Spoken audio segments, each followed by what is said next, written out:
Hello दोस्तों, आज के इस वीडियो सेशन में कंप्यूटर का एक और one of the most important topic हम डिस्कस करने वाले हैं, सॉफ्टवेयर। हमने हार्डवेयर वाला सेक्शन अच्छे से डिस्कस किया, कंप्यूटर हार्डवेयर। देखिए, कंप्यूटर जो होता है वो हार्डवेयर और सॉफ्टवेयर दोनों का कॉम्बिनेशन होता है। हार्डवेयर में हमने पढ़ा था कि कंप्यूटर के वे टेंजिबल पार्ट होते हैं जिन्हें हम टच कर सकते हैं, उन्हें हम हार्डवेयर कहते हैं, जैसे कि कीबोर्ड और माउस। और सॉफ्टवेयर की बात कर रहे हैं जो कि आज के इस लेक्चर में हम डिटेल में पढ़ने वाले हैं जिसको। तो कंप्यूटर में सॉफ्टवेयर वे प्रोग्राम्स और एप्लीकेशंस होती है जो केवल देखे जा सकते हैं लेकिन टच नहीं किए जा सकते, उसे ही हम क्या बोलते हैं, सॉफ्टवेयर कहते हैं। जैसे कि MS ऑफिस हो गया, फोटोशॉप हो गया, टेली हो गया, ये सब क्या है, सॉफ्टवेयर है। तो इस सेशन में हम इन्हीं सभी चीजों को अच्छे से डिटेल में पढ़ने वाले हैं। ध्यान से समझिएगा, क्वेश्चंस बनते हैं एग्जाम में यहाँ से। सॉफ्टवेयर, जैसा कि अभी डिस्कस किया हमने, कंप्यूटर के वे प्रोग्राम होते हैं जो कंप्यूटर को चलाने में हेल्प करते हैं। इसे हम टच नहीं कर सकते हैं लेकिन कंप्यूटर के अंदर काम करते हैं ये। देखिए, जो सॉफ्टवेयर होता है वो प्रोग्रामिंग लैंग्वेज और कंप्यूटर लैंग्वेज से बनाया जाता है। प्रोग्रामिंग लैंग्वेज क्या होती है, इसको हम समझते हैं। प्रोग्रामिंग लैंग्वेज एक ऐसी लैंग्वेज होती है जिसे कंप्यूटर समझ सकता है और इसे कंप्यूटर को इंस्ट्रक्शन देने के लिए यूज किया जाता है। जैसे कि C++, जावा, पाइथन, ये सभी क्या हो गई, प्रोग्रामिंग लैंग्वेज हो गई। ठीक है, इन सभी लैंग्वेज को यूज किया जाता है कंप्यूटर को इंस्ट्रक्शन देने के लिए। कंप्यूटर का जो प्रोग्राम होता है उसमें कोड होता है जिसे क्या बोलते हैं, कोडिंग कहते हैं। कोड वह लिखा हुआ इंस्ट्रक्शन होता है जिन्हें हम प्रोग्रामिंग लैंग्वेज में लिखते हैं। अब जो प्रोग्राम होता है उसमें बहुत सी लाइंस होती है, उन्हें क्या बोलते हैं, हम इंस्ट्रक्शन बोलते हैं। और जो एक प्रोग्राम में सेट ऑफ इंस्ट्रक्शन होते हैं या फिर सेट ऑफ स्टेटमेंट्स होते हैं, उन्हें हम क्या बोलते हैं, प्रोग्राम कहते हैं। तो प्रोग्राम क्या होते हैं ये समझ में आ गया आपको। प्रोग्राम में जो कोड लिखा होता है वो क्या होती है, हमारी कोडिंग होती है। इस प्रोग्राम में हमको इंस्ट्रक्शन, सेट ऑफ इंस्ट्रक्शन और सेट ऑफ स्टेटमेंट जो होते हैं वो देखने को मिलते हैं। उसे ये बेसिकली क्या बोला जाता है, प्रोग्राम कहा जाता है। जो सॉफ्टवेयर होता है वो बहुत से प्रोग्राम, मतलब अलग अलग टाइप के अगर प्रोग्राम देखें तो प्रोग्राम 1, प्रोग्राम 2, प्रोग्राम 3, इन सब का कलेक्शन हो सकता है। और ये सभी प्रोग्राम जो होते हैं मिलकर ही क्या बनाते हैं, सॉफ्टवेयर बनाते हैं, जो कि कंप्यूटर में डिफरेंट डिफरेंट काम करने के लिए हेल्प करते हैं। तो बेसिकली सॉफ्टवेयर क्या है, कलेक्शन ऑफ प्रोग्राम्स हैं। ठीक है, अब सॉफ्टवेयर की बात कर रहे हैं हम तो सॉफ्टवेयर के टाइप भी डिस्कस करते हैं। तो बेसिकली दो टाइप होते हैं सॉफ्टवेयर के, एक होता है एप्लीकेशन सॉफ्टवेयर और दूसरा होता है सिस्टम सॉफ्टवेयर। एक एक करके दोनों को क्लियर करते हैं। एप्लीकेशन सॉफ्टवेयर क्या होते हैं, ये वो सॉफ्टवेयर होते हैं जो किसी स्पेसिफिक काम को करने के लिए बनाए जाते हैं। जैसे कि हम मोबाइल और कंप्यूटर पर गेम खेलते हैं या फिर लिखने के लिए हम MS वर्ड जैसे एक प्रोग्राम का यूज करते हैं, और यही सब एक एप्लीकेशन सॉफ्टवेयर जो है वो कहलाते हैं। इनका मेजर काम क्या होता है, किसी भी स्पेसिफिक काम को इजी बनाना। जैसे सॉन्ग सुनने के लिए म्यूजिक प्लेयर या फिर फोटो एडिट करने के लिए फोटो एडिटर का हम यूज करते हैं। ओके, तो ये सभी क्या होते हैं, एप्लीकेशन सॉफ्टवेयर होते हैं। जैसे कि एग्जाम्पल की बात करें अपन इसके एप्लीकेशन सॉफ्टवेयर के, तो MS ऑफिस हो गया, टेली हो गया, फोटोशॉप हो गया, मीडिया प्लेयर हो गए, ये सभी एप्लीकेशन सॉफ्टवेयर के एग्जाम्पल हैं। अगर हम सिस्टम सॉफ्टवेयर को समझें तो ये वो सॉफ्टवेयर होते हैं जो पूरे कंप्यूटर को चलाते हैं, और बिना सिस्टम सॉफ्टवेयर के कंप्यूटर या फिर मोबाइल काम नहीं कर सकता है। जैसे कि ऑपरेटिंग सिस्टम एक सिस्टम सॉफ्टवेयर है। ऑपरेटिंग सिस्टम जैसे कि विंडोज, मैक OS, एंड्रॉइड, ये सभी एक सिस्टम सॉफ्टवेयर होते हैं। ऑपरेटिंग सिस्टम वो सिस्टम होता है जो कंप्यूटर के हार्डवेयर और एप्लीकेशन सॉफ्टवेयर के बीच में तालमेल, मतलब कोऑर्डिनेशन बिठाता है। इसकी मदद से हम आसानी से कंप्यूटर या फिर मोबाइल को चला सकते हैं, क्योंकि ये सभी पार्ट को एक साथ मिलकर काम करने में हेल्प करता है। जैसे कि अगर आप कोई गेम खेल रहे हो या फिर ब्राउजर खोल रहे हैं तो ऑपरेटिंग सिस्टम ये सुनिश्चित करता है कि हार्डवेयर और सॉफ्टवेयर सही तरीके से काम करे और आप अपने डिवाइस को स्मूथली यूज कर सके। तो इसके लिए ऑपरेटिंग सिस्टम जो है ना, ये हार्डवेयर और एप्लीकेशन सॉफ्टवेयर के बीच में कोऑर्डिनेशन बिठाता है। और सिंपल तरीके से अगर इसको समझना चाहें तो सिस्टम सॉफ्टवेयर वो होता है जो कि हार्डवेयर को मैनेज करने का काम करता है। इसके एग्जाम्पल अभी हमने डिस्कस करे, विंडोज, डोस, लिनक्स, यूनिक्स, मैक, ये सभी जो है सिस्टम सॉफ्टवेयर के एग्जाम्पल हैं। सिस्टम सॉफ्टवेयर के अंतर्गत क्या क्या आता है एक बार हम देख लेते हैं। ऑपरेटिंग सिस्टम आता है इसके अंदर, बायोस आता है इसके अंदर, बेसिक इनपुट आउटपुट सिस्टम आता है, लोडर आते हैं इसके अंदर, ट्रांसलेटर्स आते हैं, कंपाइलर, इंटरप्रेटर और असेंबलर इसके अंदर आते हैं, लिंकर आता है इसके अंदर। तो ये जो सारी चीजें आती है ये सिस्टम सॉफ्टवेयर के अंतर्गत ही आती है। एक चीज ध्यान रखिएगा, काफी इंपॉर्टेंट है, कंप्यूटर में जो यूटिलिटी सॉफ्टवेयर होते हैं वो एक सिस्टम सॉफ्टवेयर का ही पार्ट होता है। अब इसमें जो भी चीज जो हमारे वर्क को इजी बना दे उसे ही हम क्या बोलते हैं, यूटिलिटी सॉफ्टवेयर बोलते हैं। जैसे antivirus, device driver, disk cleaner, ये सभी क्या है, यूटिलिटी सॉफ्टवेयर के एग्जाम्पल हैं। चलिए, अभी हमने सिस्टम सॉफ्टवेयर के अंतर्गत बहुत सारी चीजें डिस्कस करी, ऑपरेटिंग सिस्टम, बायोस, लोडर। तो एक एक करके इन सभी को भी डिस्कस करना जरूरी है, क्वेश्चन बनते हैं इनसे। तो सबसे पहले हम डिस्कस करते हैं बायोस से। तो बायोस क्या होता है? बेसिक इनपुट आउटपुट सिस्टम, इसको समझते हैं। देखिए, इसे बायोस शेडो भी कहते हैं। बायोस जो होता है वो कंप्यूटर को स्टार्ट करने का पहला प्रोग्राम होता है। कंप्यूटर को स्टार्ट करते हो तो जो प्रोग्राम होता है उसे ही क्या बोलते हैं? हम बायोस कहते हैं। इसी प्रोग्राम के अंदर हमारे कंप्यूटर का स्टार्टअप प्रोसेस जो है वो लिखा होता है। अगर बायोस के फंक्शन की बात करें हम, तो बायोस जो होता है वो हर समय सिस्टम क्लॉक को चला कर रखता है। बायोस एक प्रोग्राम है जिसके अंदर एक छोटा सब प्रोग्राम होता है जिसे हम पोस्ट प्रोग्राम कहते हैं। Post power on self test, ये इसका फुल फॉर्म होता है पोस्ट का। आगे देखिए फ्रेंड्स, एक इंपॉर्टेंट टर्म को हम डिस्कस करेंगे, बायोस शेडोइंग। ये क्या होता है? यहां पर आपको एक डायग्राम दिख रहा होगा। यहां पर दो मेमोरी है, रैम और रोम। ठीक है, अब ये पहले हम पढ़ चुके हैं कि जो रोम होती है वो थोड़ी स्लो मेमोरी होती है, रैम जो होती है वो थोड़ी फास्ट मेमोरी होती है। तो शेडोइंग का मतलब क्या होता है? बेसिकली कंप्यूटर में जो बायोस होता है वो रोम में होता है, लेकिन जो बायोस होता है वो अपना एक डुप्लीकेट रैम में भी बनाता है, ताकि जो कंप्यूटर है वो स्पीड से काम कर सके, क्योंकि रैम का एक्सेस टाइम जो होता है बहुत कम होता है। अब होता क्या है, जब भी हम सिस्टम को ऑन करते हैं, बायोस जो है वो शुरू होता है, तो वो रोम जो कि स्लो मेमोरी होती है वहां से रैम में कॉपी हो जाता है। इससे कंप्यूटर का जो परफॉर्मेंस है वो तेज हो जाता है, क्योंकि रैम से डेटा को बहुत जल्दी एक्सेस किया जा सकता है। अब देखिए, यहाँ पे दो मेमोरी रोम और रैम दिख रही है हमको। रोम का फुल फॉर्म है रीड ओनली मेमोरी। जब भी हम कंप्यूटर को ऑन करते हैं, चालू करते हैं, तो सबसे पहले बायोस जो होता है वो काम करता है। बायोस को कंप्यूटर को शुरू करने और हार्डवेयर को सही तरीके से काम करने का इंस्ट्रक्शन देने के लिए डिजाइन किया जाता है। लेकिन रोम में रखा हुआ जो बायोस होता है वो थोड़ा सा धीमी मेमोरी में होता है। रोम एक स्लो मेमोरी होती है, जिससे सिस्टम जो होगा वो धीमा काम कर सकता है। अगर हम रैम के केस की बात करें, रैंडम एक्सेस मेमोरी की, तो रैम एक तेज मेमोरी होती है जिसमें डेटा को जल्दी एक्सेस किया जा सकता है। जब कंप्यूटर चालू होता है तो बायोस को रोम से रैम में कॉपी कर दिया जाता है, ताकि सिस्टम तेजी से काम करे, और इस प्रक्रिया को ही क्या बोलते हैं? शेडोइंग कहते हैं। तो आपको समझ में आ गया होगा शेडोइंग किसे बोला जाता है। बायोस को रोम से रैम में ट्रांसफर करना, कॉपी करना, जिससे कि कंप्यूटर का परफॉर्मेंस तेज हो जाए, इसे ही हम क्या बोलते हैं? शेडोइंग कहते हैं। और बायोस क्या है? एक प्रोग्राम है जिसके अंदर एक छोटा प्रोग्राम होता है, उसे हम पोस्ट प्रोग्राम कहते हैं। और बायोस जो होता है वो कंप्यूटर को स्टार्ट करने का पहला प्रोग्राम होता है, जिसमें कंप्यूटर का स्टार्टअप प्रोसेस जो होता है वो लिखा हुआ होता है। तो ये चीज हमको क्लियर हो गई। पहला हमने सिस्टम सॉफ्टवेयर डिस्कस किया, बायोस। दूसरा हमारा सिस्टम सॉफ्टवेयर आता है लोडर एंड बूटस्ट्रैप लोडर। अब ये क्या है, इसको भी हम समझते हैं। देखिए, लोडर एक प्रोग्राम है जो कि कंप्यूटर को बूट करने की प्रोसेस को स्टार्ट करता है। इस मोड ऑफ ऑपरेशन को बूटस्ट्रैपिंग कहते हैं। देखिए, इसको एक एग्जांपल से समझेंगे। मान लो कि आपके पास में एक चाबी है, की है, जो कि आपके घर का ताला खोलती है। अब आप घर के दरवाजे तक पहुंचते हैं और की का इस्तेमाल करके ताला खोल लेते हैं, और फिर अंदर जाते हैं, और घर के अंदर जाने के बाद में आप वहां के सभी काम जो है वो कर सकते हैं, जैसे कि लाइट ऑन करना, टीवी चलाना, या और भी जो आपको घर के काम समझ में आ रहे हैं वो कर सकते हो।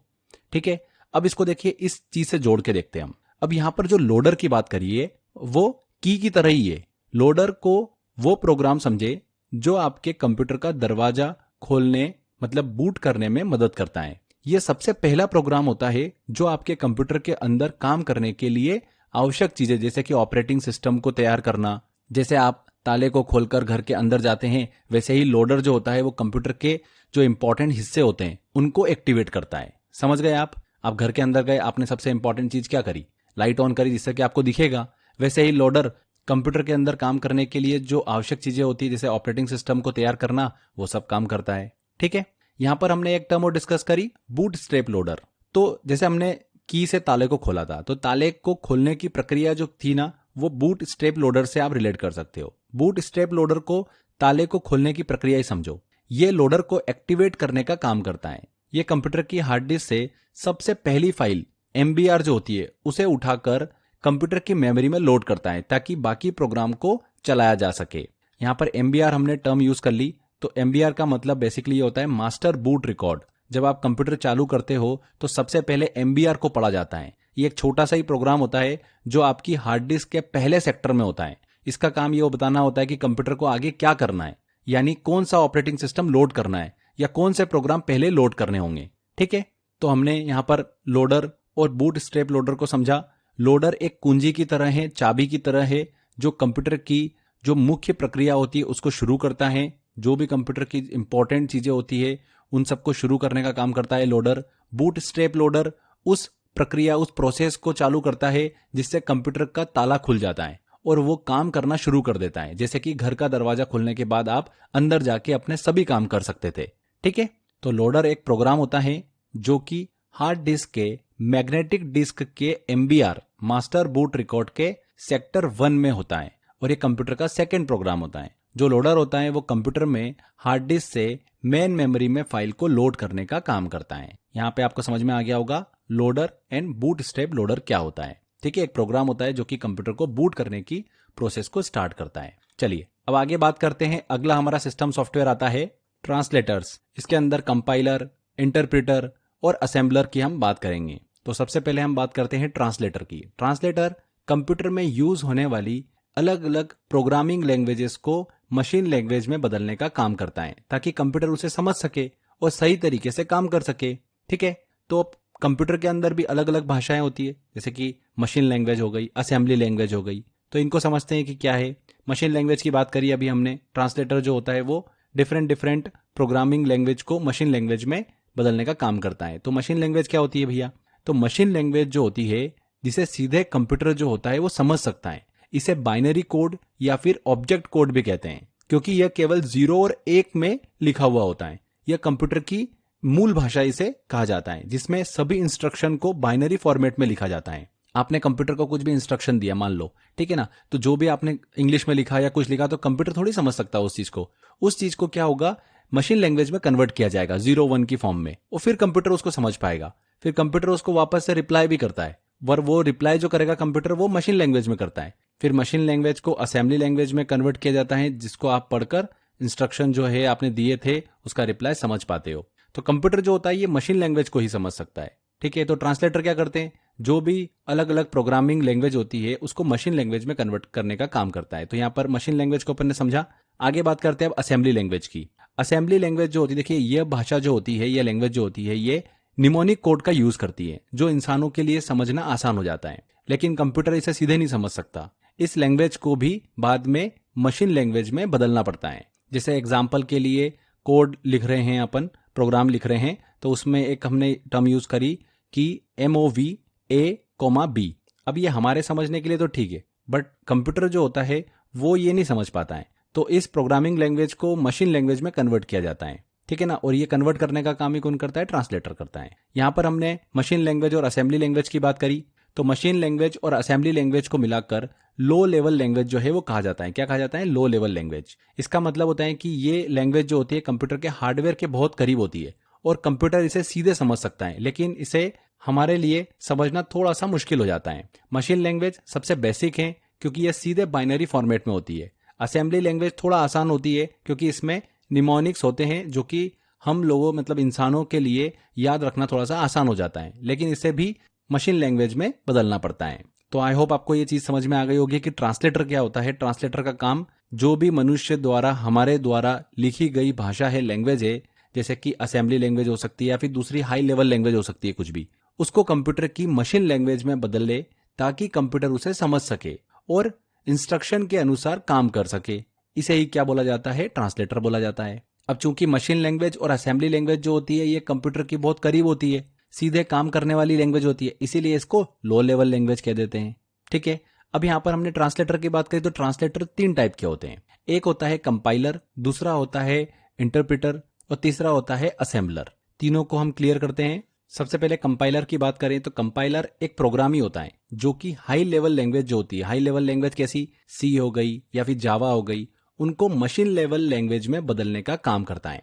यह पूरे प्रोग्राम को एक बार में पढ़ता है। कंपाइलर जो होता है ना, वो अगर प्रोग्राम में कोई एरर होती है तो उसे वो क्या करता है? एंड में दिखा देता है, जब पूरा प्रोग्राम पढ़ चुका होता है। ठीक है, मान लो कि आपने एक कहानी लिखी, कंपाइलर उस पूरी कहानी को पढ़ता है और एंड में कहानी में कहां कहां गलती थी ये आपको बता देता है। ओके, उस तरीके से ये क्या करता है? हाई लेवल लैंग्वेज जो सी जावा होती है उनमें जो कोड लिखा जाता है, प्रोग्राम लिखा जाता है, उसको कंपाइल करने का काम करता है। नेक्स्ट हमारी टर्म आती है इंटरप्रेटर।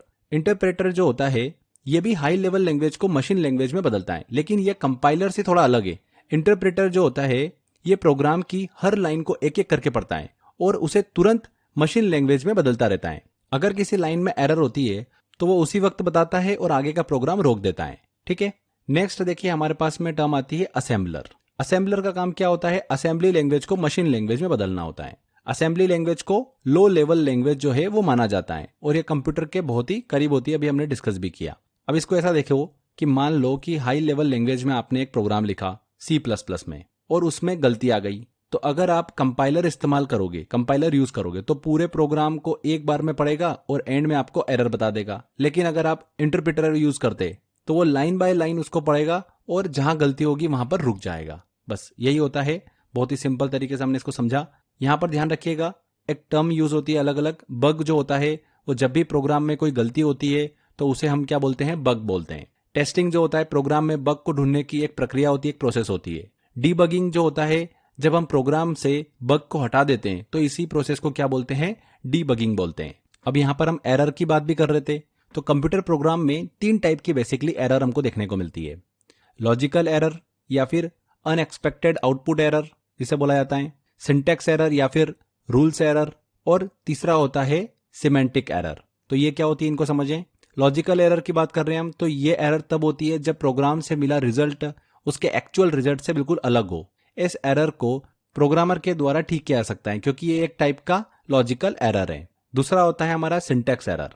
जब किसी भी प्रोग्राम में प्रोग्रामिंग लैंग्वेज के रूल्स ब्रेक होते हैं तब ये एरर आती है और इसे कंपाइलर के द्वारा फाइंड आउट किया जाता है और उसे ठीक किया जाता है। ठीक है। तीसरा होता है सिमेंटिक एरर। तो ये एरर तब होती है जब प्रोग्राम का राइट एक्सप्लेनेशन और पर्पस गलत तरीके से लिखा हुआ होता है। इस एरर को पार्सर प्रोग्राम के द्वारा ढूंढा जाता है जो प्रोग्राम को समझने, उसे राइट वे में प्रेजेंट करने में हेल्प करता है। पार्सर प्रोग्राम की बात करी हमने, तो ये एक प्रकार का प्रोग्राम होता है जो कंपाइलर का हिस्सा होता है। इसका काम ये होता है कि जब किसी प्रोग्राम को लिखा जाता है तो ये प्रोग्राम की सिंटैक्स को चेक करता है, यानी ये देखता है कि प्रोग्राम के सभी इंस्ट्रक्शन जो है वो सही तरीके से लिखे गए हैं या नहीं।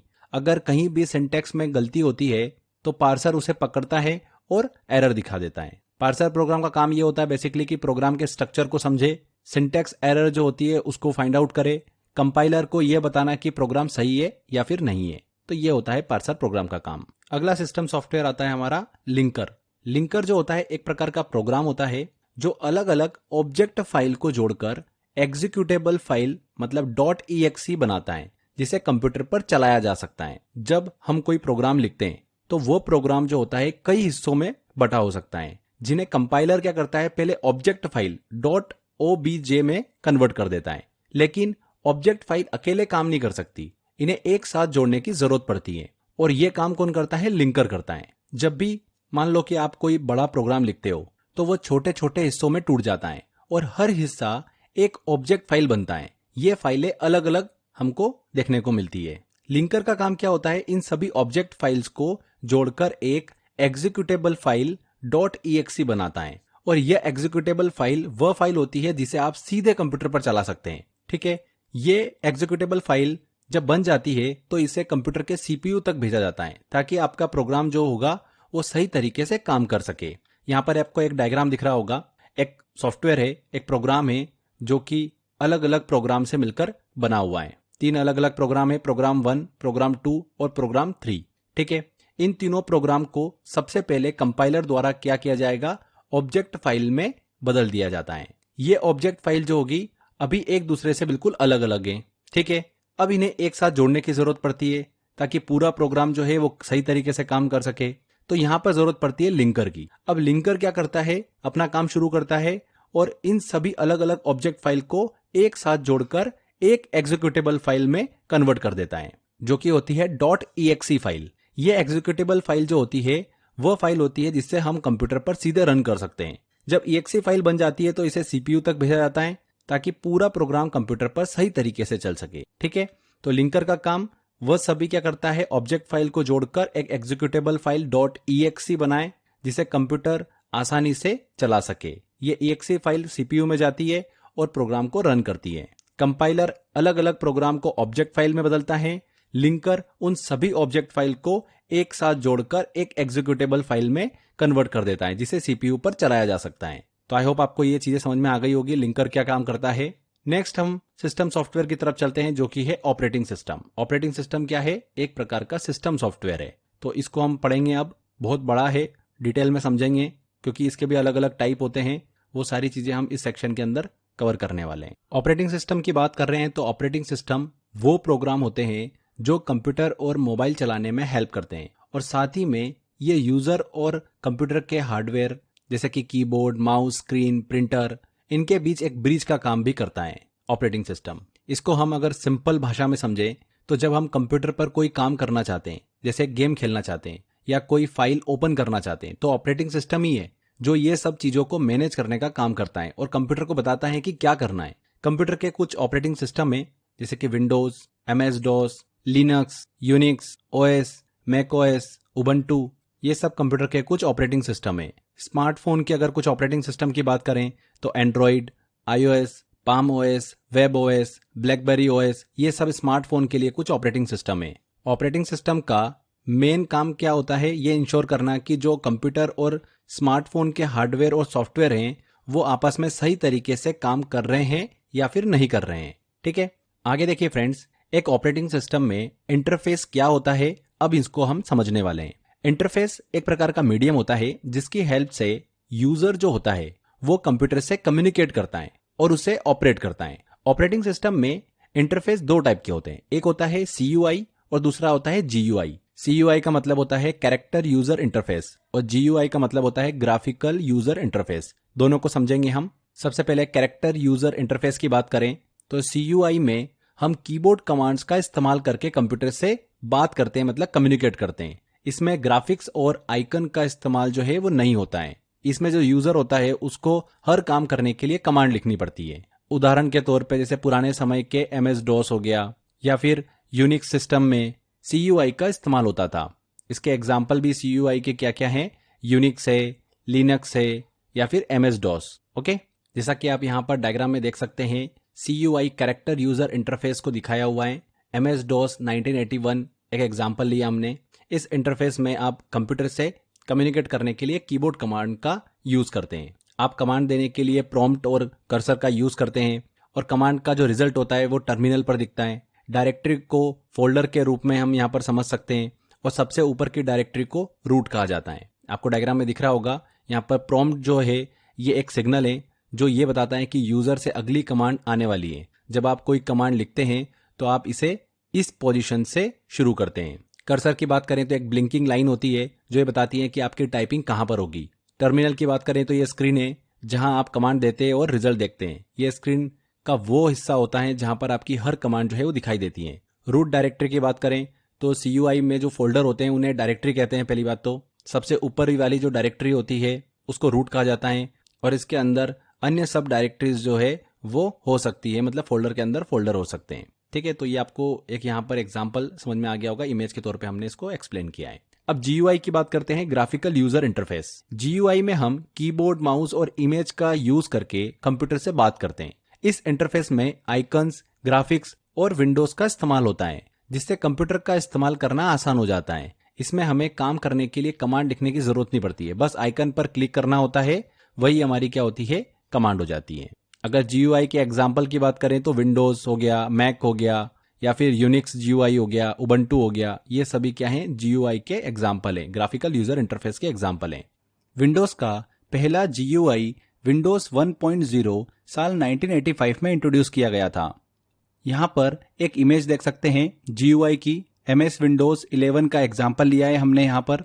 यह एक graphical user interface operating system है जहाँ पर यूजर आइकन, विंडोज और पॉइंटर का यूज करके कंप्यूटर को ऑपरेट करता है। आपको दिख रहा होगा डेस्कटॉप। विंडोज ऑपरेटिंग सिस्टम में डेस्कटॉप जो होता है ये एक प्रकार की स्क्रीन होती है जहां पर यूजर काम करता है और जहां पर आइकन्स, फोल्डर्स जो है वो दिखाई देते हैं। इसमें जो फोल्डर होता है उसे रूट कहा जाता है। सेकंड, आइकन्स की बात करें तो डेस्कटॉप पर दिखने वाली स्मॉल इमेजेस जो कंप्यूटर के प्रोग्राम और फोल्डर्स को रिप्रेजेंट करती हैं उसे ही हम आइकन कहते हैं। विंडो की बात करें तो ये एक रेक्टेंगुलर बॉक्स होता है जिसमें प्रोग्राम खुलते हैं और जो यूजर होता है वो इंटरफेस के साथ में कन्वर्सेशन करता है। पॉइंटर की बात करें तो इसे इनपुट डिवाइस माउस के द्वारा कंट्रोल किया जाता है। ये एक एरो होता है जो स्क्रीन पर आइटम को सिलेक्ट करने में हेल्प करता है। मेन्यू की बात करें तो इसमें प्रोग्राम और ऑप्शंस की लिस्ट होती है जो कि यूजर को मल्टीपल काम करने की परमिशन देता है। आगे देखिए फ्रेंड्स, ग्राफिकल यूजर इंटरफेस में हमको दो मोड जो है वो देखने को मिलते हैं, यूजर मोड और कर्नल मोड।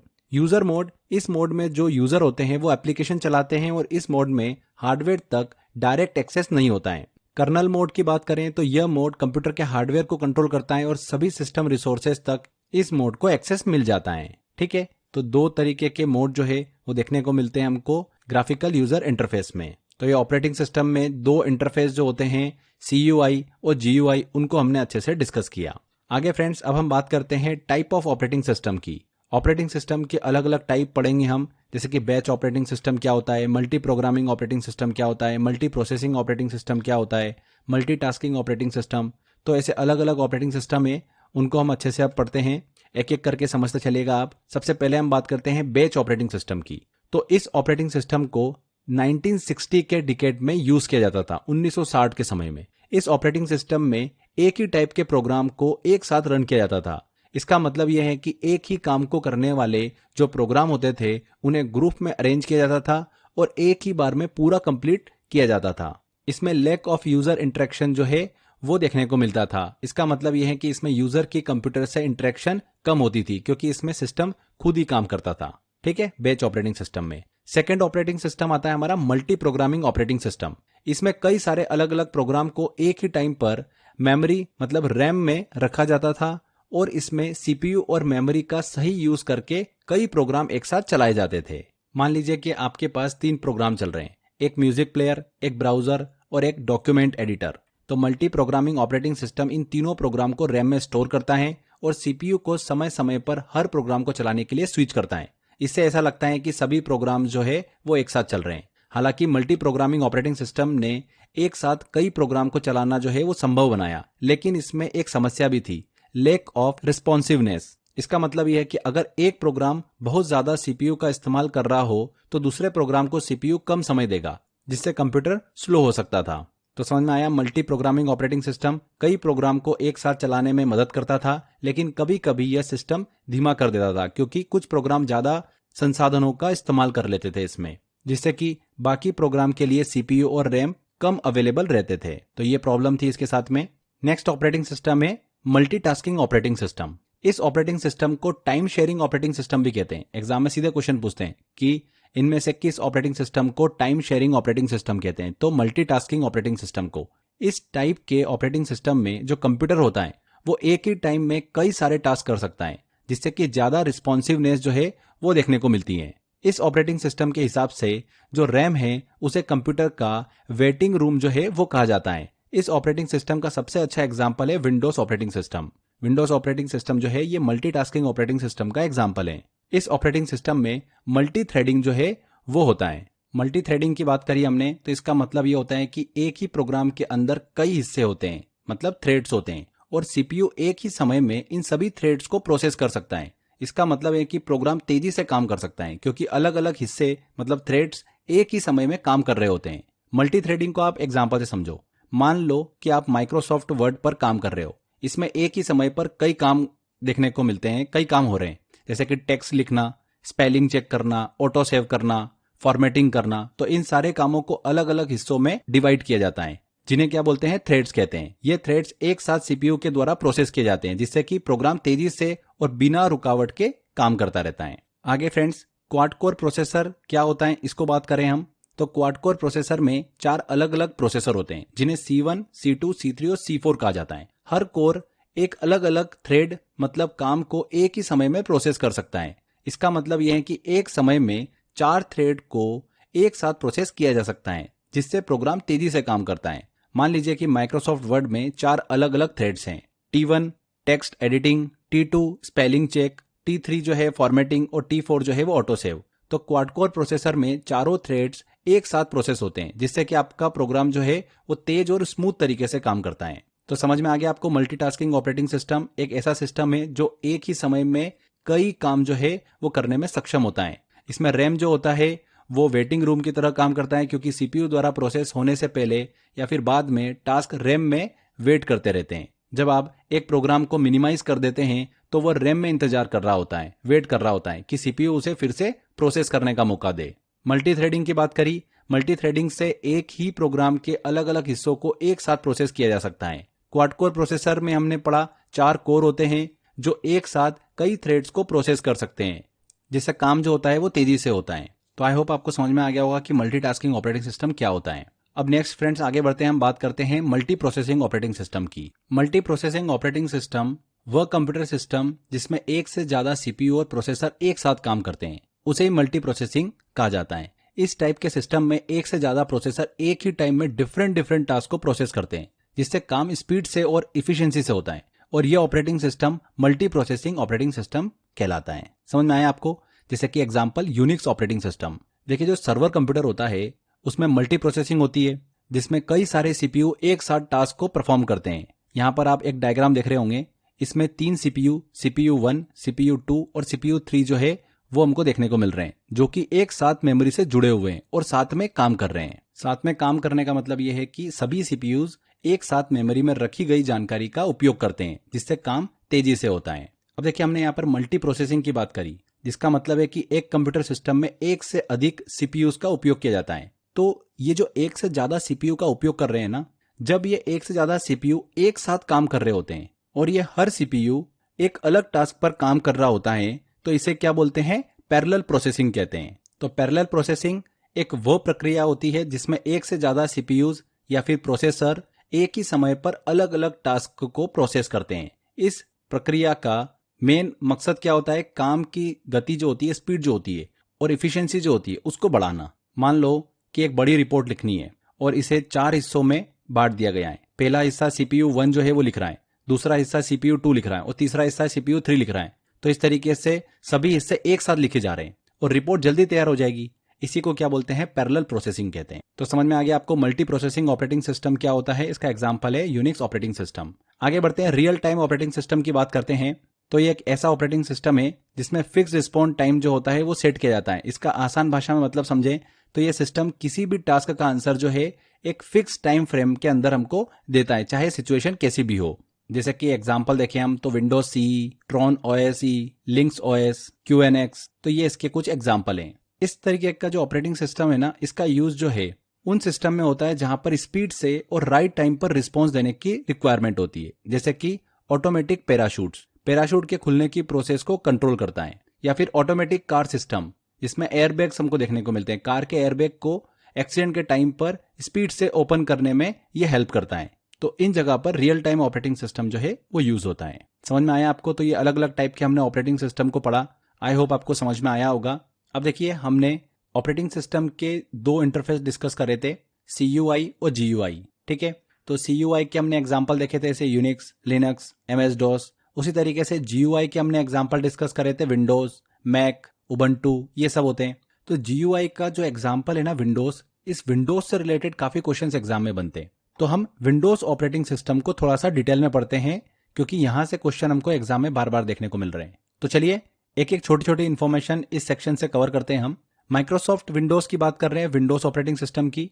तो ये एक सॉफ्टवेयर है जो कि कंप्यूटर को चलाने के लिए बनाया गया है, और इसकी हेल्प से हम कंप्यूटर के सभी प्रोग्राम और फाइल्स को आसानी से यूज कर सकते हैं। साथ ही में ये एक इंटरफेस प्रोवाइड करता है जिसमें हम माउस और कीबोर्ड का भी यूज करके अपने वर्क को आसान बना सकते हैं। एग्जाम्पल के लिए जैसे इंटरनेट यूज करना, फाइल ओपन करना, प्रोग्राम का यूज करना। क्लियर हुआ आपको? अब देखिए, विंडोज के कुछ important tools and feature upon discuss करें। जैसे कि फर्स्ट आता है हमारा डेस्कटॉप। तो एक प्रकार की स्क्रीन होती है जहां पर यूजर काम करता है और जहां पर आइकन्स, फोल्डर ये हमको दिखाई देते हैं, और ये कंप्यूटर में पहली दिखाई देने वाली स्क्रीन होती है।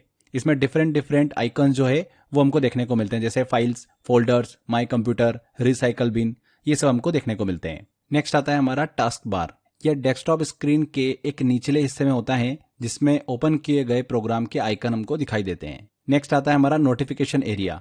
इस एरिया में time, date, volume, connected devices, इन सब की इंफॉर्मेशन हमको देखने को मिलती है। नेक्स्ट है देखिए हमारा टूल स्टार्ट मेन्यू। इस फंक्शन में सभी प्रोग्राम्स की लिस्ट होती है और साथ में इसमें ऑल एप्स भी शो होती है। फाइल एक्सप्लोरर की बात करें तो इसमें सभी फाइल, फोल्डर्स और माई कंप्यूटर, जिसे दिस पीसी बोला जाता है, उसको देखा जा सकता है। और फाइल एक्सप्लोरर को शॉर्टकट की से भी ओपन कर सकते हैं Windows+E से।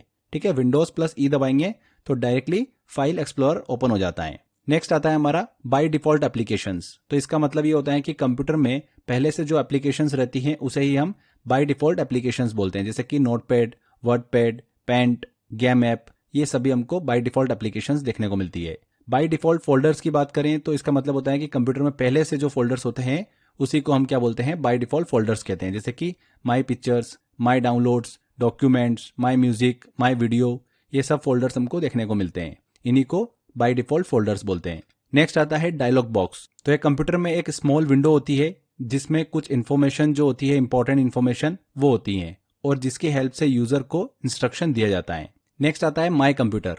देखिए कंप्यूटर के अंदर हम इसमें ड्राइव जो है वो बना सकते हैं। माई कंप्यूटर, जिसे दिस पीसी भी कहा जाता है, एक वो जगह होती है जहां पर आप अपनी कंप्यूटर की सभी ड्राइव्स और पार्टीशन को देख सकते हैं, उनको मैनेज कर सकते हैं।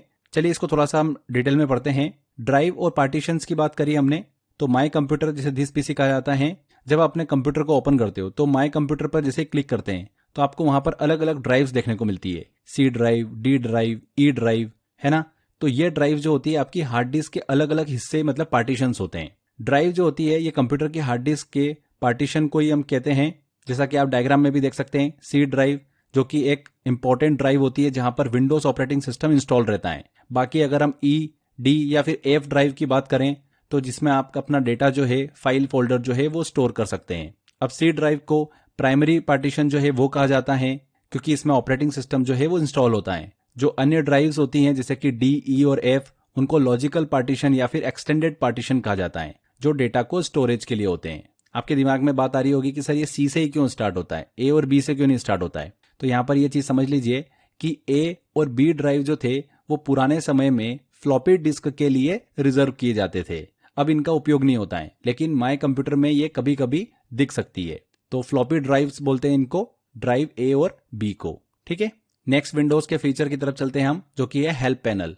तो ये कंप्यूटर में एक टाइप का हेल्प डेस्क होता है जहां पर इसे ओपन करने के लिए कंप्यूटर में F1 शॉर्टकट की का यूज कर सकते हैं। आगे बात करते हैं फाइल सिस्टम और फाइल मैनेजर की। एग्जाम में क्वेश्चन बनता है यहाँ से, इस पोर्शन को आप ध्यान से समझिएगा स्पेशली।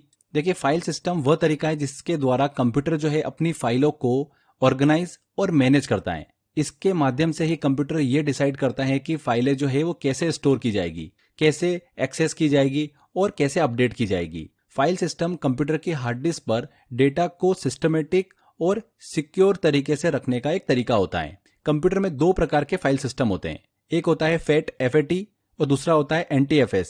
बहुत ही इंपॉर्टेंट पोर्शन है ये। FAT का फुल फॉर्म क्या होता है, फैट का फाइल एलोकेशन टेबल। ये पुरानी टेक्नोलॉजी का एक फाइल सिस्टम है। इसका उपयोग पुराने ऑपरेटिंग सिस्टम जो जैसे कि MS-DOS जो होता था उसमें होता था। फैट के अलग अलग हमको देखिए यहाँ पर अपडेट वर्जन भी देखने को मिले। फैट 12 स्टार्टिंग में आया था, सबसे पुराना है ये फाइल सिस्टम। उसके बाद में फैट 16 और फैट 32, तो 12, 16 और 32 हमको यहाँ पर इसके अलग अलग वर्जन देखने को मिले। इसके बाद अगर हम NTFS की बात करें, इसका फुल फॉर्म होता है न्यू टेक्नोलॉजी फाइल सिस्टम। ये नई टेक्नोलॉजी पर आधारित एक एडवांस फाइल सिस्टम है। ये जो फाइल सिस्टम है ये ज्यादा डेटा को सुरक्षित रखने, बेहतर उसको स्टोरेज रखने में, उसके मैनेजमेंट में, डेटा की रिकवरी, इस तरीके के फीचर जो है ये प्रोवाइड करता है। इसका यूज जो है ना वो विंडोज ऑपरेटिंग सिस्टम में किया जाता है, NTFS का। देखिए जो पुराना ऑपरेटिंग सिस्टम था ना MS-DOS एक पुराना ऑपरेटिंग सिस्टम है जिसमें FAT फाइल सिस्टम का उपयोग किया जाता था। FAT का उपयोग डेटा स्टोरेज के लिए किया जाता था उस समय, लेकिन ये आज के मॉडर्न डेटा स्टोरेज के लिए उतना सक्षम नहीं है। और अगर हम विंडोज की बात करें, 1985 में विंडोज ने शुरुआत करी थी अपनी। इस सिस्टम में दोनों फाइल सिस्टम जो थे FAT और NTFS, इन दोनों का उपयोग किया जाता था। विंडोज के पुराने जो वर्जन थे, विंडोज 95 या फिर विंडोज 98, उनमें FAT का यूज हुआ था, जबकि बाद के जो वर्जन आए हैं उनमें NTFS का उपयोग हमको देखने को मिलता है। अगर दोनों में अंतर देखें हम FAT और NTFS में, तो FAT जो होता है हमारा फैट फाइल एलोकेशन टेबल, ये एक बहुत ही सिंपल और पुराना फाइल सिस्टम है। छोटा डेटा स्टोर करने के लिए अच्छा है, लेकिन इसमें बड़ा डेटा जो है वो स्टोर नहीं होता है, तो लिमिटेशन थी इसकी। यहाँ पर फैट 32 जो फाइल सिस्टम है उसका यूज जो है पुराने विंडोज जो वर्जन है और USB ड्राइव उनमें देखने को मिलता है। NTFS की बात करें friends, new technology file system की, तो ये फैट से बहुत ही एडवांस है। इसमें बड़े फाइल को स्टोर करने की भी कैपेसिटी है। NTFS में डेटा जो है वो सिक्योर रहता है, फाइल परमिशन, डेटा रिकवरी, ऐसी फैसिलिटीज होती है। और मॉडर्न टाइम में जितने भी ऑपरेटिंग सिस्टम है मॉडर्न में, आधुनिक समय में, उसमें NTFS ही यूज होता है। अब देखिए इससे रिलेटेड एग्जाम में कैसा क्वेश्चन बनता है वो एक क्वेश्चन डिस्कस करते हैं। देखिए क्वेश्चन है, इनमें से कौन सा फाइल सिस्टम नहीं है? FAT16, FAT24, FAT32 और NTFS। तो हमको पता है कि सबसे पुराना तो था हमारा FAT12, उसके बाद 16 आया, 32 आया, तो 24 तो है ही नहीं।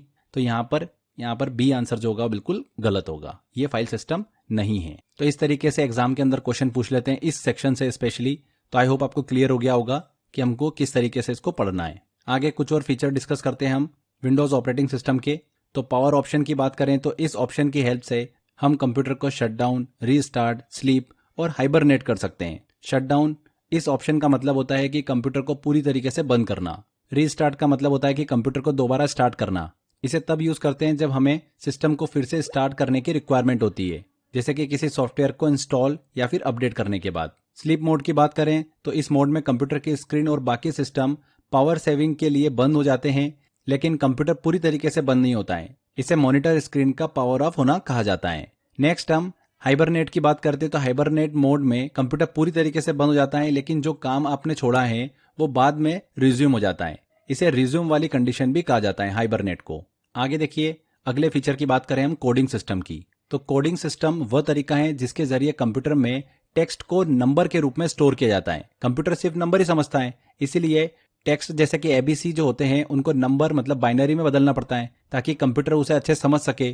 तो दो कोडिंग सिस्टम होते हैं, एक होता है ASCII और दूसरा होता है यूनिकोड। चलिए इनको समझते हैं हम।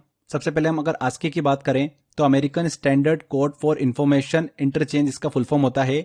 ये एक पुराना और सबसे बुनियादी कोडिंग सिस्टम है। इसका उपयोग कंप्यूटर में अक्षरों, संख्याओं और अन्य कैरेक्टर्स जो होते हैं जैसे कि कोमा हो गया या इन सबको नंबर में बदलने के लिए किया जाता है। ASCII सिस्टम जो है ये हर कैरेक्टर को एक नंबर देता है, जैसे कि A को 65 दिया, Z को 90 दिया, A को 97 दिया, स्मॉल a को, स्मॉल z को 122 दिया।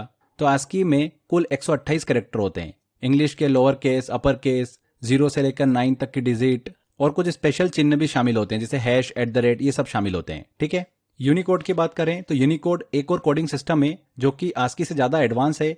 इसका उद्देश्य यह है कि दुनिया भर की सभी भाषाओं के अक्षरों और जो स्पेशल कैरेक्टर होते हैं @ उन या फिर कोई इमोजी होती है उन सबको सपोर्ट करना होता है। यूनिकोड में कई कैरेक्टर होते हैं और ये ASCII से ज्यादा कैरेक्टर को कोड करता है।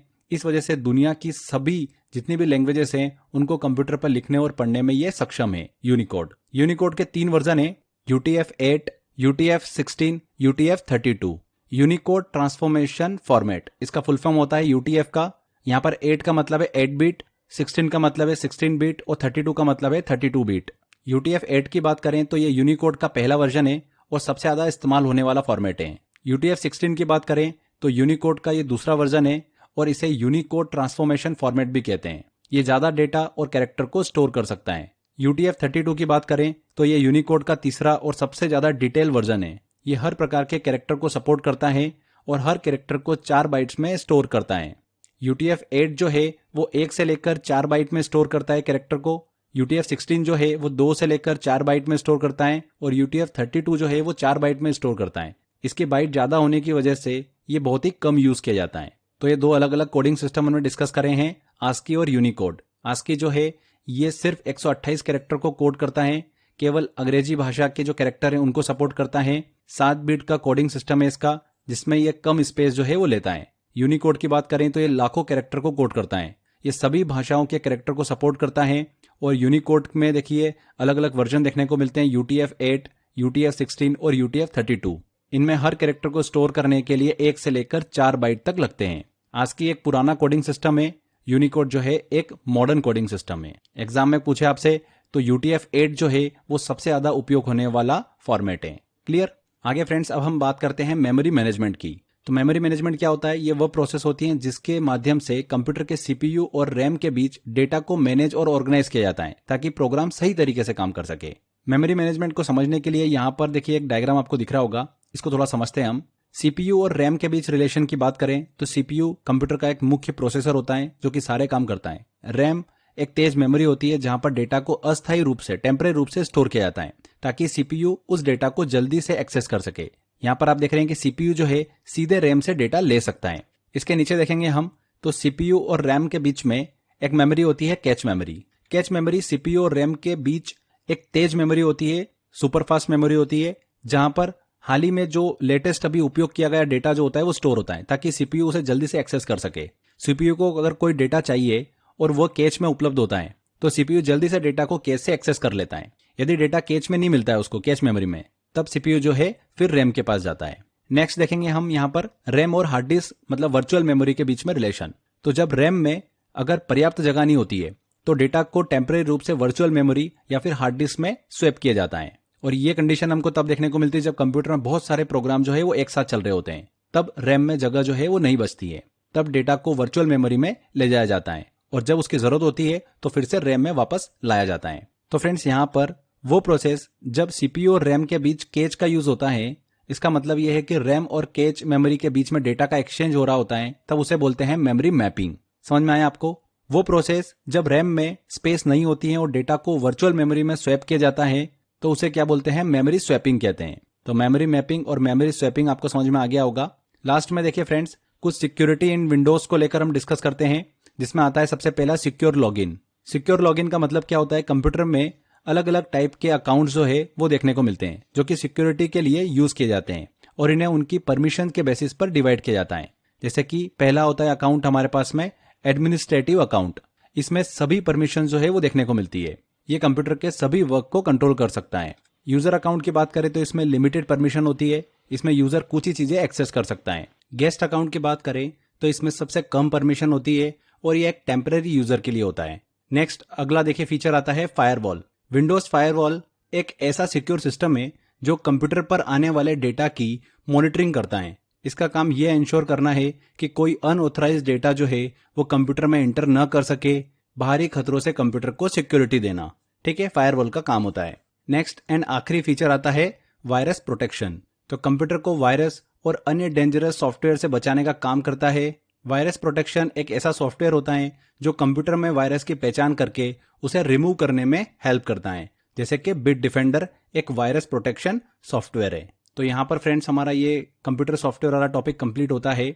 अच्छे से डिटेल में हमने इस टॉपिक को कंप्लीट किया है। एग्जाम में जितना मैंने आपको इन्फॉर्मेशन दी है, इन्हीं में से क्वेश्चन जो है वो बार बार पूछे जाते हैं। चलिए कुछ क्वेश्चंस लेते हैं, आपको आइडिया लगेगा इस टॉपिक से एग्जाम के अंदर कैसे क्वेश्चन पूछे जा रहे हैं।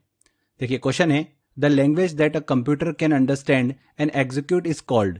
तो कंप्यूटर वह भाषा जिसे कंप्यूटर समझ सकता है और एग्जीक्यूट कर सकता है उसे क्या कहा जाता है? तो कंप्यूटर मशीन लैंग्वेज को समझ सकता है और उसे ही एग्जीक्यूट करता है। A answer. ASCII value of D. D की आस्की वैल्यू क्या है?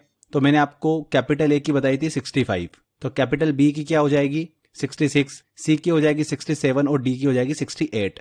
तो ए आंसर यहां पर सही होगा। Capital A, capital Z, small A और स्मॉल जेड की आस्की वैल्यू आप दिमाग में रखिएगा। नेक्स्ट क्वेश्चन है, the term GUI stands for. GUI का फुल फॉर्म है graphical user interface. B answer. What is a Unicode? Unicode क्या है? कैरेक्टर एनकोडिंग सिस्टम है। Which of the following is an example of system software? System software का इनमें से कौन सा उदाहरण है? तो लिनक्स ऑपरेटिंग सिस्टम जो है ये सिस्टम सॉफ्टवेयर का एग्जाम्पल है। D answer. किस भाषा में निमोनिक्स कोड का उपयोग किया जाता है? तो किस लैंग्वेज में किया जाता है? असेंबली लैंग्वेज में, हमने पढ़ा था। B answer. अगला क्वेश्चन है, the operating system is an example of. किस तरीके के सॉफ्टवेयर का एग्जाम्पल है ऑपरेटिंग सिस्टम? तो सिस्टम सॉफ्टवेयर का एग्जाम्पल है। C answer. आखिरी क्वेश्चन और लेते हैं, a tool that converts an entire program into machine language is called an. क्या बोला जाता है उसे? कंपाइलर बोला जाता है। कंपाइलर जो है एक ऐसा सॉफ्टवेयर जो पूरे प्रोग्राम को एक साथ पढ़ता है और उसे मशीन लैंग्वेज में बदल देता है। तो कंपाइलर यहाँ पर बिल्कुल सही आंसर होगा। तो इस तरीके से इस टॉपिक से क्वेश्चन पूछे जाते हैं एग्जाम के अंदर।